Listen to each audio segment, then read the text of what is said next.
Salam, selamat pagi sahabat STMJ yang dikasihi Tuhan. Bacaan Injil hari ini diambil dari Injil Lukas pasal 21 ayat 12-19. Inti dari bacaan ini adalah konsekuensi mengikuti Yesus.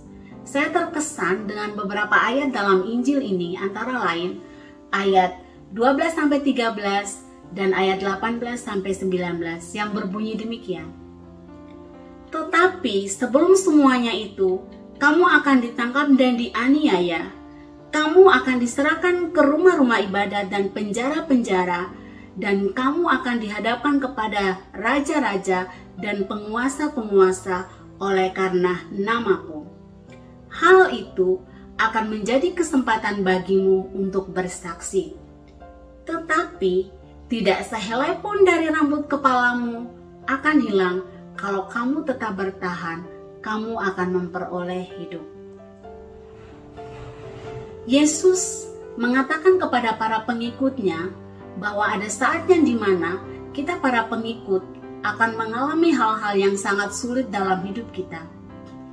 Kita akan berhadapan dengan persoalan, masalah, pergumulan, dan tantangan hidup. Pada saat tersebut, kita diminta untuk bersaksi. Kesaksian kita adalah bagaimana kita menghadapi persoalan, pergumulan, dan tantangan hidup kita sebagai seorang pengikut Kristus.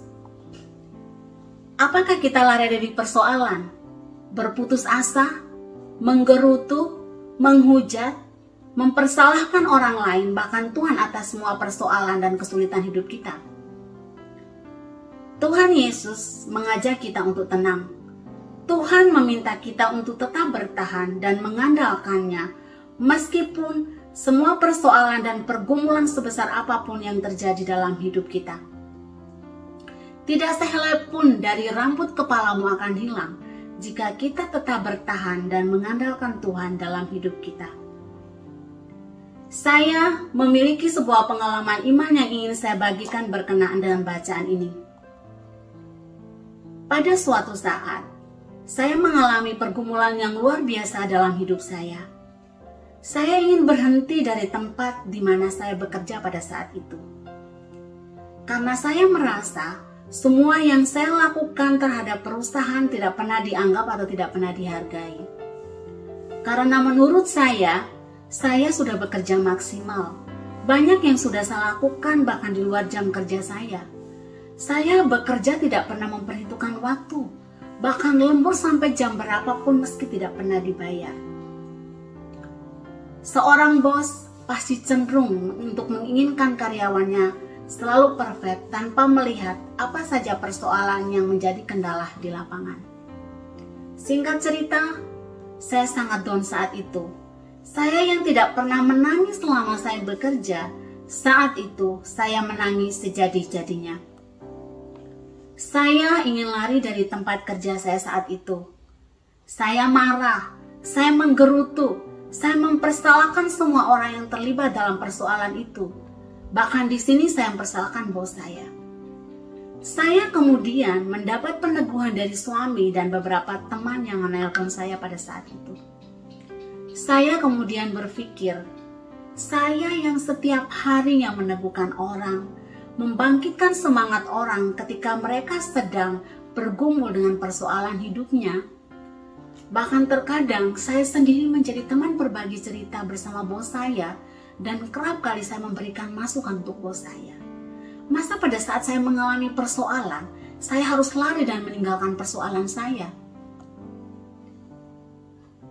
Ini adalah tantangan bagi saya. Saya akhirnya memutuskan untuk menjadi kesempatan ini sebagai saatnya untuk saya bersaksi. Singkat cerita, akhirnya saya memutuskan untuk kembali masuk bekerja seperti biasanya.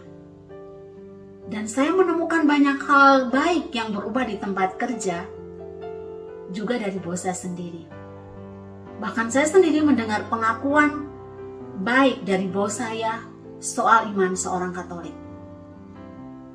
Di sini saya melihat bahwa ketika kita berusaha untuk menjadi saksi atas iman kita, tiap kebaikan yang diajarkan Tuhan dalam hidup kita, maka bukan hanya saja kita yang mendapat pengakuan, tetapi iman yang kita miliki, nama Tuhan yang selalu memberikan kekuatan kepada kita untuk bersaksi. Sehingga benar apa yang dikatakan Tuhan, bahwa tidak sehelai pun dari rambut kepalamu akan hilang. Kalau kamu tetap bertahan, kamu akan memperoleh hidupmu. Dan biarlah setiap hidup kita boleh menjadi saksi bagi semua orang yang kita jumpai. Sehingga biarlah nama Tuhan semakin dimuliakan karena hidup kita yang selalu menjadi saksi kebaikannya. Amin. Tuhan Yesus memberkati.